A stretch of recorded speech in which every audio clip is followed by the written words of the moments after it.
Hi Junior 4, today we are going to start our first writing lesson in this term.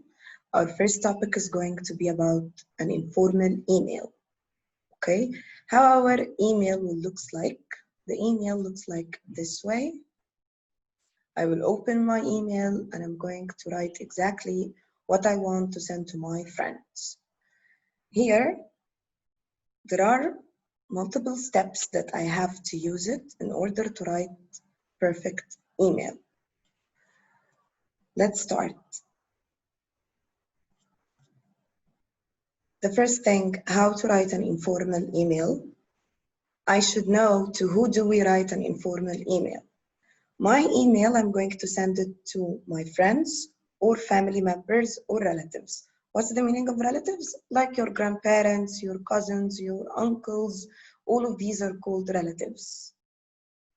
Why do we write an informal email? I'm going to write it if I want to ask about an information, or if I want to invite someone to my wedding or to my birthday party. If I'm going to accept it, so I should accept his or her invitation by writing an email. If I'm going to decline it, which means that no, I cannot go, I have to write it. If I'm going to congratulate someone for his wedding, or if I want to apologize for something that I did. These are the reasons why I'm going to write an email. What is the format of an informal email, or what are the steps that I should follow? There are 5 steps in order to write the email. What are they? This is how the email will look like. The first thing that I should write, which is called heading. What I'm going to write in the heading, I have here 2, and then I will write the name for the person I'm going to send the email to. Of course, the first letter should be capital because it's a noun. So I have here to sam@gmail.com. The subject, which is why I'm writing this email, which is the topic. My subject here, which is a birthday invitation. So the first thing I will write in the heading, which is to, I will mention the name for the person @gmail.com. The subject, which is why I'm writing this email, or a name for my email. Number 2, it's going to be called greetings. So my second step is called greetings. What I'm going to write in the greetings? I will start first by saying dear, and then the name of my friend, followed by a comma. Again, number 2, or the second step in writing the email, dear, plus the name, plus a comma. How many paragraphs should I write in my email or in the body? I have to write 3 paragraphs. So the body consists of 3 paragraphs. Before each paragraph, I'm going to leave an indent. What's the meaning of an indent? Which is a space. My first paragraph is used to ask about my friend or to introduce the topic, why I am writing my email. The first paragraph, as you can see here, I will ask about my friend, I will ask about his family, and then I'm going to mention why I am writing the email. Like here, I started my email by saying, hi, how are you? I hope this email finds you well, which means that I hope that you're doing fine. And then I hope that his family or her family is doing great.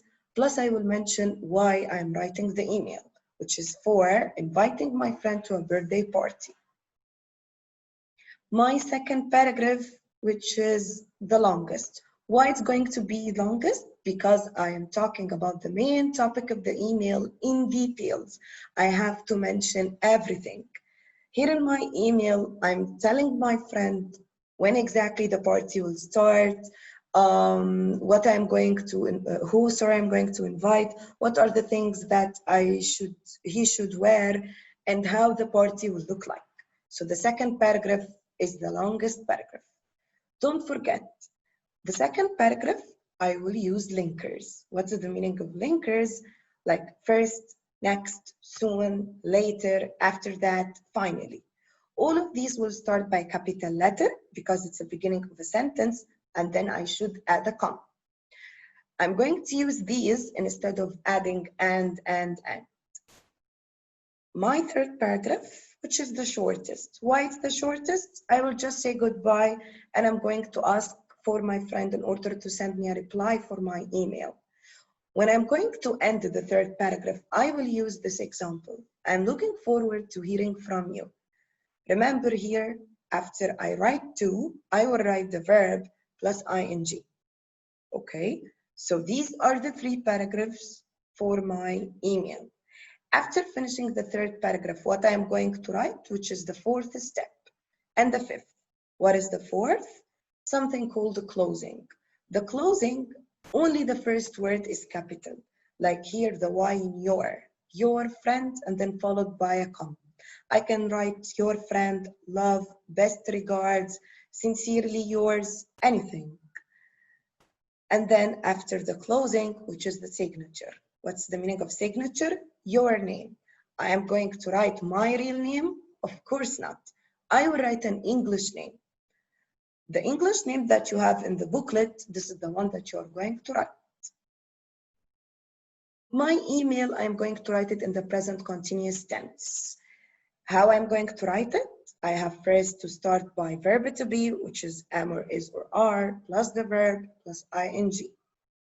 Am loves I, is loves he or she or it, are loves we or they or you.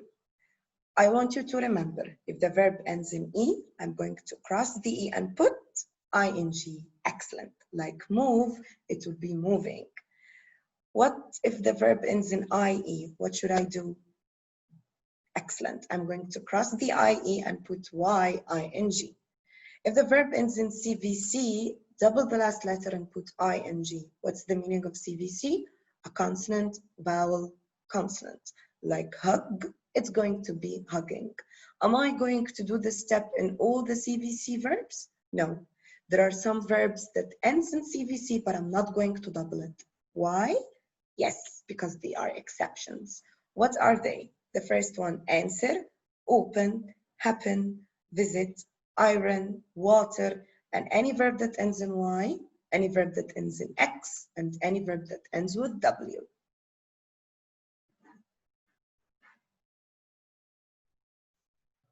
Okay, now let's recap what are the steps again in order to write the email.